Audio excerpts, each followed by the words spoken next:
Good afternoon and welcome to 365 Days of Amazing Stories with Theo Mayer. Here we are on day 253 and I'm continuing the story of Nur al-Din Ali ibn Bakar and the slave girl Shams al-Nahar from 1001 Arabian Nights.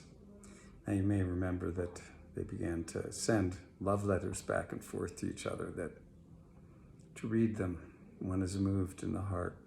Sometimes to the point of tears. And why? Why? Because all of us have experienced such partings from the ones we love and the feeling of incredible desperation and loss when that takes place.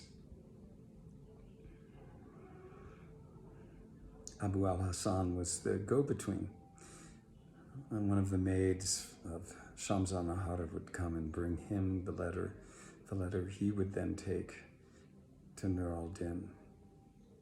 This went on for quite some time. Now, question upon question, did they ever get together again? It seems they did. And then, in their parting, they would write to each other, make arrangements as necessary.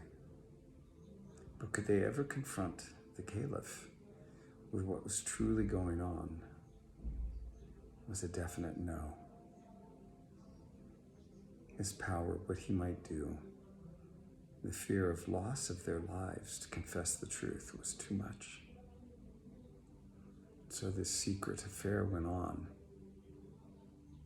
At a certain point, Abu al-Hassan thought to himself that he would inevitably get caught in this triangulation as the in-between, as the go-between.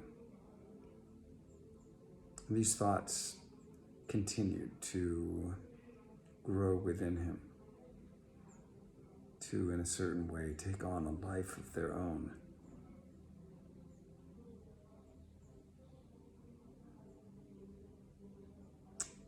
Was it real? Who knows, because it's a projection into the future. Could it happen? Of course. But Abu al-Hassan did not wish to wait to see what would happen. He had a friend, a trusted friend, who was a jeweler. Not quite status in the city that Abu al-Hassan had, but well respected, an honest man. And Abu al-Hassan once went there and sat with the jeweler and told him what was going on. Told him his concerns, his worries, and what he thought he must do in order to preserve himself. The jeweler, when he heard the whole story, he said, "Yes, I think you are wise to think of leaving, because who knows?" Well, Abu al-Hassan, after that conversation, quickly acted upon it. His decisions, his thoughts. He put his orders in affair. He left what goods he could to his family. He closed his shop. And he went on his way to Basra.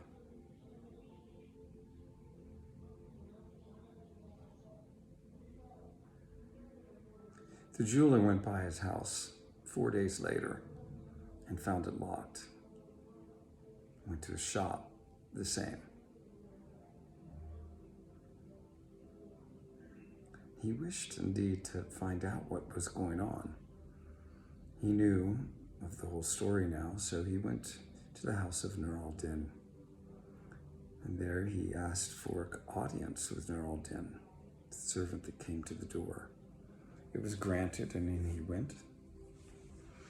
He had never met Nur al-Din before, nor had Nur al-Din ever met him. He was let in, and Nur al-Din was leaning against a pillow, and when the jeweler came in, he sat up and then stood up and greeted him with a warm welcome. And they sat down, and the jeweler told him of his great affection for Abu al-Hassan. They were good friends. And Nur al-Din, leading on to nothing, asked, "Is there something I can do to help you?" And the jeweler said, well, I was away on some business, and when I came back, the shop of Abu al-Hassan was locked up. I'm wondering where he has gone, and if you might know something, for it seems that maybe he has left. Nur al-Din grew pale at these words. Abu al-Hassan had been his go-between for his love affair.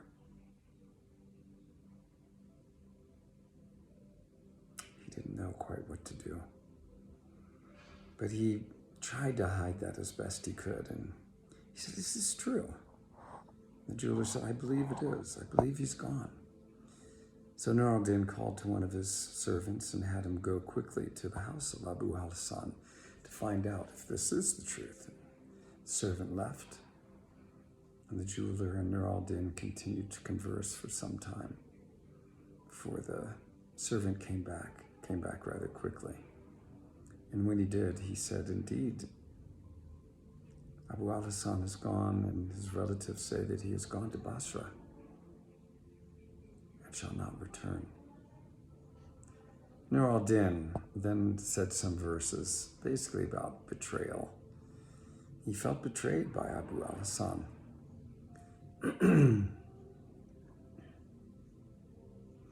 Well, the jeweler, the other thing that the servant came back and told him that there was a maid girl there who was inquiring about Abu al-Hassan as well. And he recognized her, she recognized him, and the servant said, in fact, she's standing outside the door right now. Well, Nur al-Din had her brought in. She came in, and she began to speak in secret with Nur al-Din. And Nur al-Din grew quite passionate and continued to deny what she was saying, telling her that, no, this is not true, this is not true. And on they went together, conversing in such a way. Finally, she left, and Nur al-Din was clearly very shaken up. Well, they began to talk again, and the jeweler said that he knew quite a bit about, what was going on.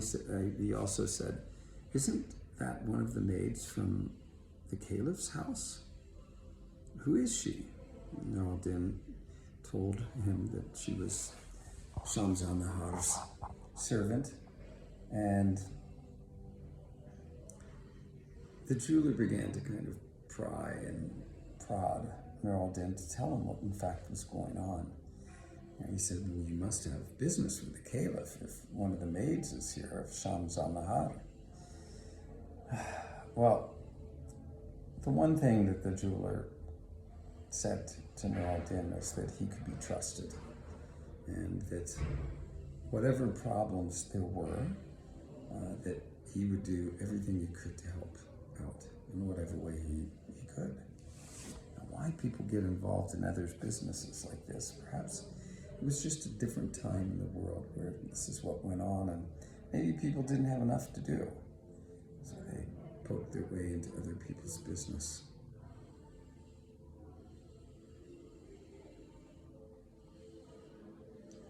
Nur al-Din eventually opened up and shared everything with the jeweler.